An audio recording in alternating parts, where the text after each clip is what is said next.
Can you put your hands up if you've eaten today? It's pretty fortunate, right? If you go back to 1984, they released a song, Feed the World. Do they know it's Christmas? In 2019, we had the COVID pandemic, and one of the, in 94 was Do They Know It's Christmas? And in 2019, Do We Know It's Christmas? There was people on the front page, families, going without food because, they were going without Christmas because they had no food. Did anyone have a nice Christmas? Yeah? Now, food poverty isn't a new thing. The first food bank opened in the United States in 1967. Does anyone know when the first food bank opened in the UK? 2010. It was 2010? Yeah, 2000, I think it was, or 2020. It became very prevalent in 2010. Well, it opened in someone's shed in 2000, someone who just wanted to help out, and then it grew and snowballed and snowballed. COVID happened, and it was in the news all the time, and people are going hungry. For me, the journey of why I'm here today started in 2017. I used to finish work at 2 o'clock on a Friday, and 1 week I decided to stay in, and we don't have Sky, it's Netflix. Now, it was one time I was very lucky enough to have a controller, and I was allowed to watch what I wanted. And anyone seen The White Helmets? So it's a story about some people in Syria when the country was having some troubles, and they wanted to stay. They didn't want to leave their country. They wanted to kind of stay and help and not leave and just stick around, considering all of the things that were happening. I'm a softie at heart. I was bleary-eyed and in tears by the end of it. But it just ignited something in me that I wanted to help where I live. One of the side effects of that is I've kind of stopped voting because I'm more interested in helping out my community. So I found somewhere in Newcastle that offers their tagline is food and friendship. This was a few years ago. And basically anyone who turns up can have a free 3-course meal. You don't have to prove anything. You can just turn up, have your food. If you needed some additional help, they would signpost you somewhere, whether it be for housing or finance or anything really. And they would often ask for things at the end. They'd ask for things to, like a tent or a sleeping bag, or some socks or somewhere to brush their teeth, or a bag of stuff to take home if they were lucky enough to have one. So they'd have the food and they'd come and ask for stuff, and someone would go out the back and give them a bag, and off they went. So I always had a burning question. How did you know they needed that? And that's kind of stuck with me for a very long time. There's a lot of kind people in this audience who donate, whether it's money or whether it's things or whether it's time. You're all really, really kind. When it comes to food, how do you know that they need that? And that's kind of stuck with me for quite some time. So food banks, there's many kinds of food banks, but the main ones that you'll know of, they give out emergency food. And that's when a family can't provide a meal, and they'll give them a box of things, of very specific items, that will help provide a meal for X number of days for X number of people in that family. But only if they've got enough stuff to go in it, of the right stuff. And do you know what happens with these production lines of food parcels when they run out? They stop. They don't go out the door. So it's and people, they go hungry. Now, over 95%, which was not my number, it was one of the food bank's numbers, 95% of all of the things that go in a food parcel is donated by people like you, people who go into the supermarket and put it in that donation bin at the end when you go through. You could have saved 20%. It was buy one, get one free, but you've paid now. Why are food banks there? Why are food banks an afterthought? That blows my mind a little bit. So as Herb said, I work for Accenture. I might get my number wrong here. There's about 700,000 plus of us around the world. And we have a global competition called the Global Technology Innovation Competition, very corporate for you. So I entered this idea called Donation Genie. And the idea is, while you're shopping, whether it's online or you use a Zapper or something where there's like a digital connection, wouldn't it be cool if it could tell you if your local food bank needed one of those, your local community? You've got it in your hand, and you zap a tin of beans, zap a bag of pasta. Quite often or not, it will be a no, but we all think that pasta and beans is the good thing to give, right? So I entered the competition with that idea, it raised some eyebrows. And do you know what the prize is if you get recognized in corporation, where it's like people around the world? You don't get money, they tell you you've got to build it. It's like, cool. So I couldn't do it on my own, but what we do have an abundance of in Accenture is, someone described this to me as a bunch of very weird people who like solving problems. And we've got apprentices, we've got graduates, we've got STEM people, just a load of very, very clever people. So set them away on making a few prototypes should we manage to convince a shop to embed it into their system. And I'll not bore you with what that looks like, because it turns out it's really complicated. So we made shopping carts. We made ways of putting things in your basket and figuring out as your local food bank. We made versions of branded shops. What would it look like if it was embedded? Because the idea was, when you put something in your basket, it's like plus minus one. Well, imagine just underneath it said, plus minus donate another one, but only if they actually needed it. Something that was not another app, something that was just woven into society, invisible, just normal. So it raised a few eyebrows. So we went to a very, I'm under strict instructions, so I can't talk about who, but we went to a very well-known high street shopping company in October. And apparently, that's a really bad time to ask them for things, because apparently Christmas is around the corner. So they went, not now, really bad time, run up to Christmas, sad face emoji. So a colleague of mine, Arthur, we basically had a phone call just to let off some steam. And I think it was one of the startups. One of you said, I just knew you seen a problem and I just knew I had to do something. So we started throwing ideas around. We had these prototypes, so we knew we had something, but what could we do? I know, let's do a food drive. It's not really that exciting, is it? It's just, we see that all the time at Christmas and various times of the year.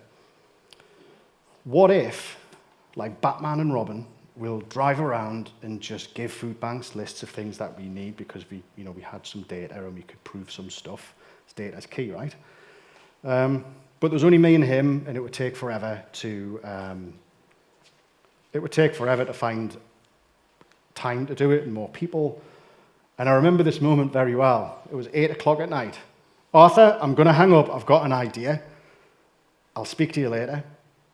So off I went, and Donation Genie, the website, was born the next day.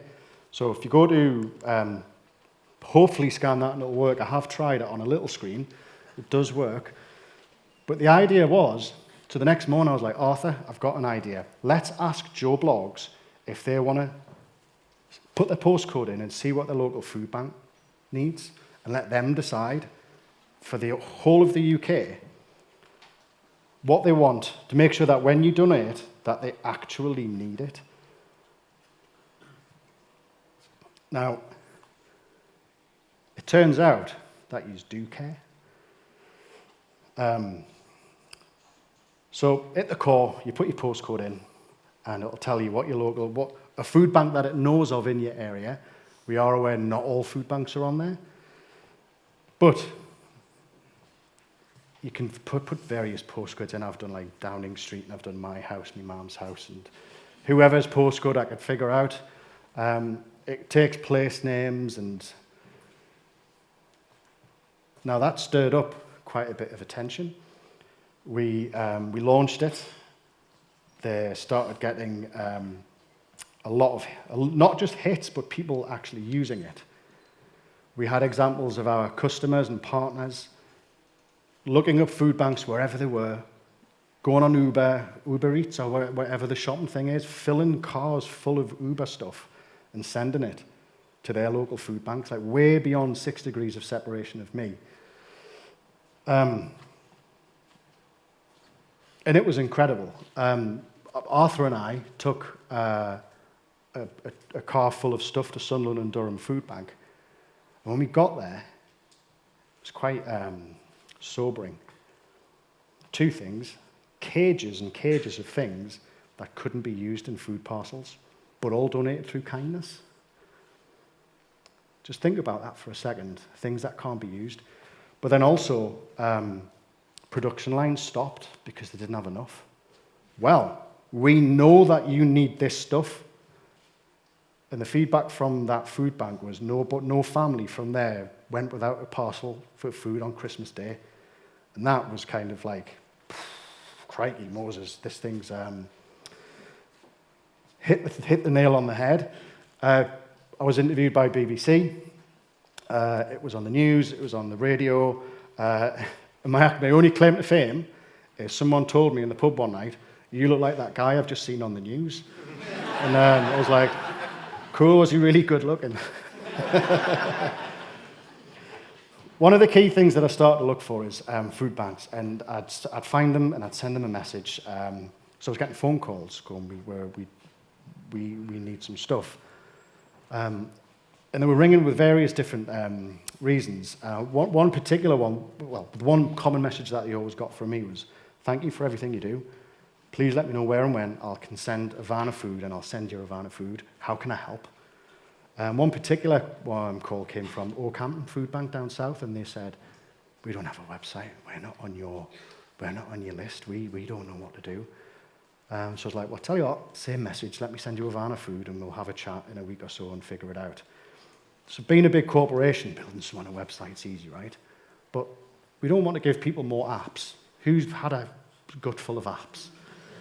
We don't want to train like elderly people or people who are just there to help. We want to make sure that people are getting fed. So we've now built a throwaway prototype, so we can now onboard anyone really, really quickly. But that wish list, we don't want them to update websites. So we've developed something where they can just send an email in. It's all very clever and automatic, and it's all got AI built into it.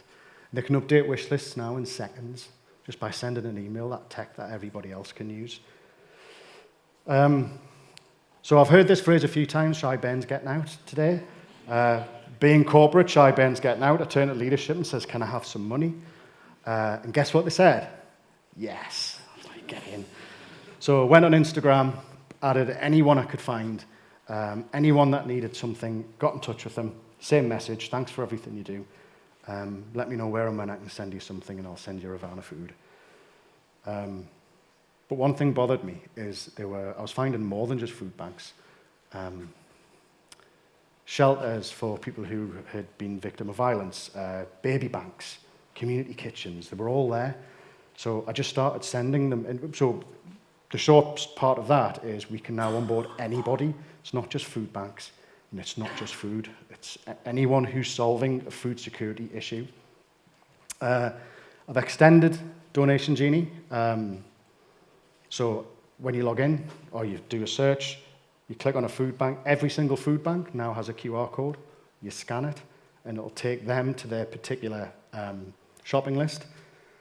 I got an email from Mid Cheshire Food Bank who said, I'll try this, I've missed a slide. The food bank was able to make its needs known to a much bigger audience without having to print lists or posters with their ever-changing needs, but could rely on Donation Genie to get the latest updates. Bingo.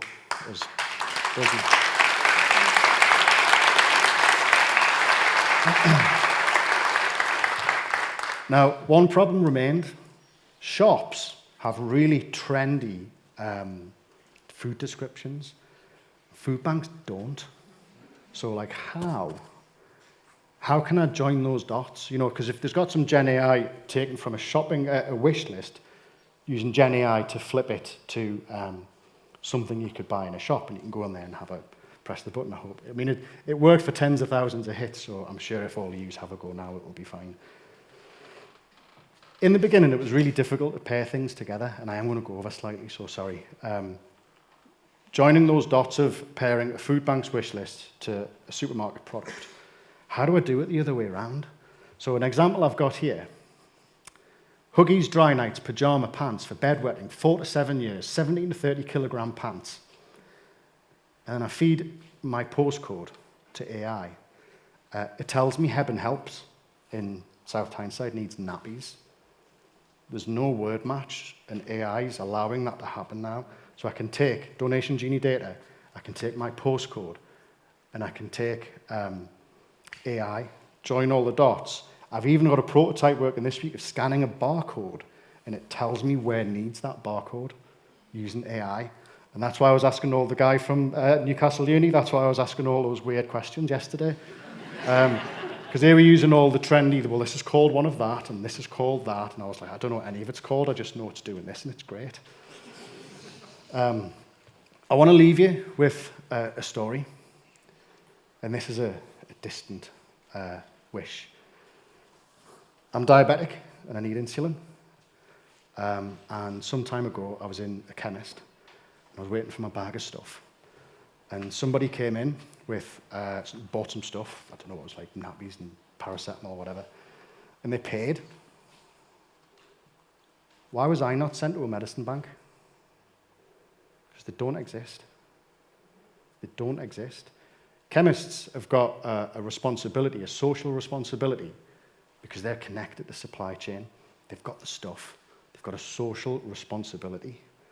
What if one day we put social responsibility off food banks and onto the supermarkets? No chance. Way too big numbers, right? Well, if you look on the internet, there's a statistic somewhere that says 2.2 million people used a food bank in 2022. And Google told me there's 12,704 supermarkets. Spread that across 52 weeks. That's 3.3 food parcels per supermarket per week. 3.3. And that's based on numbers that I've not made up. They're real numbers that are out there. So our clients and partners are listening. We're not there yet, but we are. They are talking to us, and they are listening. I know that they need that now. I know how to do it. It's out there. People are using it. Less people are hungry because of you. And that's an absolute fact. So, I've got a couple of things to ask of you. Know that they need that when you go shopping. Mother Teresa said, it's not how much we give, but how much love we put into giving. My view is just be kind. So when you go shopping, look at what your food bank needs, give them what they need, and to practice a bit of humility, the next time you go to a shop and somebody's outside who looks like they want something, ask them if they'd like a drink. But the most important thing is to ask them what they want to drink and put a bit of dignity in their day. Be kind. Thank you very much.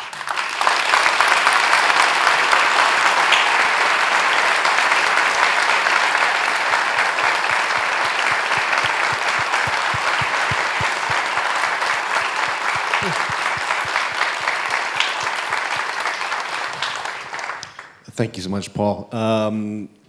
I mean, there's a lot to ask about the context. I mean, one just practical thing, I suppose, is that, I mean, I guess we began the day with Joe talking about, startups and a rush to solution making and things like that. And I was wondering I mean, you'd mentioned something about how, like, one thing you just immediately discounted was, we don't need another app, which seemed like something that, because of your background in technology, you would know. I can imagine others thinking, I have this brilliant idea, let's create an app, because that has a certain amount of logic to it, right? I was just wondering, were there other things that your experience, as a technologist kind of helped you in terms of, creating the solution, other than the ability to, of course, build and code it? So if you look at some of the data, one of the things that you'll see is there's an excess of stuff.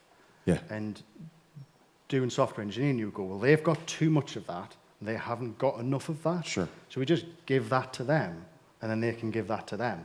But really, the answer on the ground is, it's on a shelf. They need the guy with the license for the forklift truck to get it off, to put it in a receptacle, to put it on a van, to take it down, to get the man with the forklift to put it in a box and put it out on the boxes that they're sending out and put it on a shelf. Yeah. It's cheaper to go and buy it. Right. So when you think of when you're in there and you're listening to these stories and you're hearing common stories and you've got this solution in your head, innovation doesn't always happen here. It happens on the ground. So sometimes you just need to get out there and just see if your idea has legs. Because you could build something that would go, ooh, I'll fill in a form and go and find a food bank that needs this. But there's so much more to it. And I think just someone mentioned it today about be on the ground, go out and test your ideas. Yeah. Because I've done it. I just used to build things for building things' sake. Yeah. But once you get out there and get the human touch, that's when you start seeing what's needed. In addition to helping these food banks, it also struck me as that you at least partially helping solve a food waste problem, which is, as you know, there are entire charities based on just reducing food waste almost without regard to helping those in need. Yeah. And I guess your thing kind of does both to some extent. I know it didn't start out as a food waste reduction thing, but I imagine that must be one of the byproducts. Yes. So if you think about food waste, it's we've got this food and it's going to go off. Yeah. Well, it can go deeper than that. We've got an excess of food that's going to come from factory A. Well, where can we send it? Where can we distribute it sustainably? Sure. So things like I can know what AI. I can know what recipes you could suggest to places that would need it. I know how many people it's going to feed.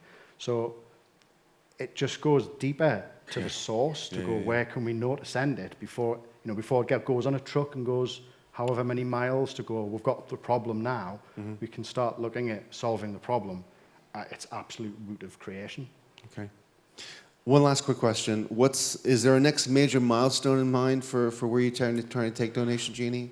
So, I told you last night, the fact that I haven't been able to traverse, the other day, my bedroom was filled with things I'd got out of the cupboard, and I was just scanning them, and I was able to scan the barcode, get the product data, traverse through Donation Genie to figure out where will that live. So now I have an absolute, because of AI, because of the barcode mechanism of world food information, I can traverse fully from being in a shop through to where exactly needs it. So it's really proving that we've got data and real life examples that we can use, because it's all about the strength of the story. The people care. Yeah. The food banks care. The food banks are saying less people are hungry. Yeah. What if we could make no one hungry? Yeah, no, of course. Well, and then I guess ultimately you're just achieving that mission easier. You're making it much more efficient and helping just easily identify where the need is. Yes, well, you seem to be on your way. So, Paul, thank you so much. Thank you.